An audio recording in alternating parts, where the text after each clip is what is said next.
বর কনে এবার একে অপরকে আংটি পরাবেন। সরি অনভি, আমি তোমাকে নয় তনভীরকে ভালোবাসি আর ওকেই বিয়ে করব। সরি ইয়ার, আমি আমার বেস্ট ফ্রেন্ডের ঘর ভাঙতে চাইনি। এখানে কেউ কি আমাকে বিয়ে করবে? আমি করব, আমার বিয়ে হবে। তো তুমি আমার পাগল ভাইকে বিয়ে করবে? হ্যাঁ, কেন নয়। আর আজ থেকে আমাকে ভাবি বলার প্রস্তুতি নিয়ে নাও। একে তো পাগল বলে মনে হচ্ছে না?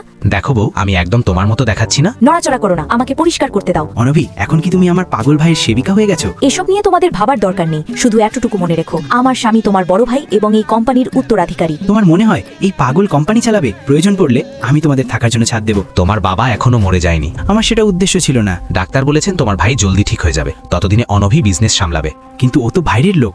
চুপ করো, আমি তোমাদের সব ভুলভ্রান্তি জানি। আমরা তোমার ভাইকে ঠিক হতে দিতে পারি না। আমার কাছে একটা আইডিয়া আছে। কার এই ললিপপ চাই? আমার চাই। এই জন্য ভাইয়া আপনাকে শুধু আমার জুতো পরিষ্কার করতে হবে। দূরে সরো। আমার স্বামীকে বিরক্ত করার সাহস তোমাদের হয় কি করে? এ পাগল হয়ে গেছে। আমি আপনাকে সব সময় প্রোটেক্ট করব। খেলা শেষ করে আমাদের বাড়ি যেতে হবে, ক্ষমা করবেন। ক্ষমা তোমার আমার কাছে চাওয়া উচিত ছিল। তুমি তুমি কোথায় বেঁচে পালাবে? এবার তুমি গেলে। এত কিসের তারা?